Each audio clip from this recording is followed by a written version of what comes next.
Students, welcome to another Mr. Ness screencast. Today's aim is resistance to Brown v. Board of Ed. Please pause the video, look these questions over, and get ready to copy some vocab terms and take some notes. In the previous lesson, you learned about Brown versus the Board of Education of Topeka, an important Supreme Court case that declared segregation in public schools illegal. And you also read in the decision that the Supreme Court ordered states to end segregation with, quote, all deliberate speed. But this language was vague, gave no specific date by which Southern school districts had to integrate. And so following the Brown decision, white people, first in the South and later in the North, found different ways to continue segregation and get around the Brown decision. And in today's video, you'll look at some ways that states have resisted the Supreme Court's order to integrate their schools. So let's start by reviewing some terms that you learned earlier this year. Federalism is a political system in which power is shared by the federal government and the state governments. And federalism also happens to be the political system that we practice in the U.S.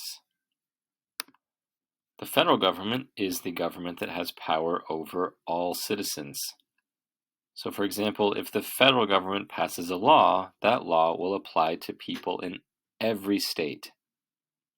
And every citizen has to follow it regardless of where they live. The federal government of the U.S. is based in Washington, D.C. State governments are unique to each state, and the laws that they make only apply to the people that live in that state.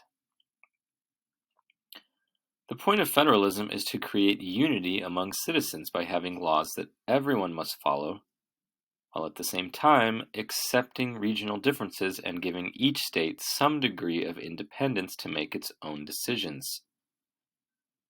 However, federalism can also create disunity, and it has been a recurring source of conflict throughout U.S. history. At some points, the federal government enforced decisions that states did not agree with, and at other points, states made decisions that the federal government disagreed with. So federalism causes conflict whenever the federal government and the state governments disagree. Sometimes when states disagree with federal laws, they invoke the idea of states' rights. And states' rights is the idea that the governments of the states should have powers that are independent of the federal government. And this is also the subject of the 10th Amendment to the Constitution in the Bill of Rights. The difficult thing about the 10th Amendment is that it's never clear exactly what powers specifically states have. But whenever state governments feel that they should not have to follow federal laws, they like to justify their actions by citing the 10th Amendment and states' rights, and arguing that the federal government cannot make them do something because it does not have the power to do so. Only the state has that power. And Brown v. Board of Ed brought about exactly that conflict between the federal government and the state governments. And that's because the Supreme Court is part of the federal government. And when it declared segregation in schools to be illegal, it was telling southern states that they no longer had the power to segregate their schools. But most white people in those southern states wanted segregation, and they didn't like the federal government telling them that they had to end it. And so they argued that only their state government, not the federal government, could make decisions about the public schools in their state. And like this person's sign shows, they were saying that the power to control public school is a state's right, and that they could have segregation if their state wanted to. So as a result, segregationists came up with different ways to defy or go against the Supreme Court's ruling. For example, in Virginia, some counties simply closed their public schools. White families who had enough money sent their kids to all-white private schools, which, because they were private, were not subject to the Brown decision. But poor white children, and pretty much all black children, were unable to go to school at all. And in some places in Virginia, that lasted for up to 5 years. Just imagine that. Rather than integrate their schools, Virginia decided to close them. Another method that Southerners used was to simply ignore the Supreme Court's ruling and prevent black kids from enrolling in public schools with white kids. And when black kids attempted to go to those schools, they were met with intimidation and violence. This happened all over the South. One of the more famous examples is what you see in this picture in the capital city of Arkansas, in a city called Little Rock. The Little Rock Nine refers to 9 African American students who integrated Little Rock Central High School. It was 1957, and they were going to be the first black students to go to this school. But their attempt to attend the school was met with violence.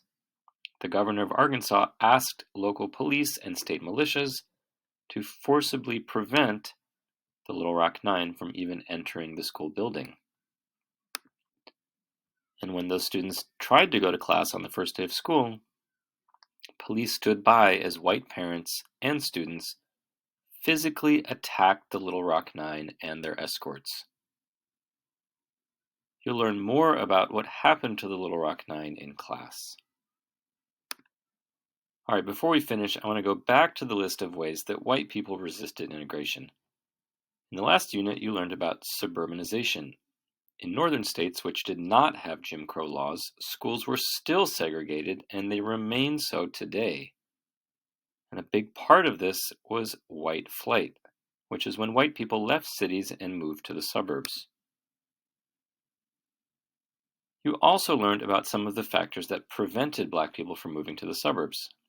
These factors led to segregation in schools in northern states, as suburban schools became mostly white and urban schools became mostly non-white. Today, New York City has one of the most segregated school districts in America, with 70% of its students going to schools that are 90% or more non-white.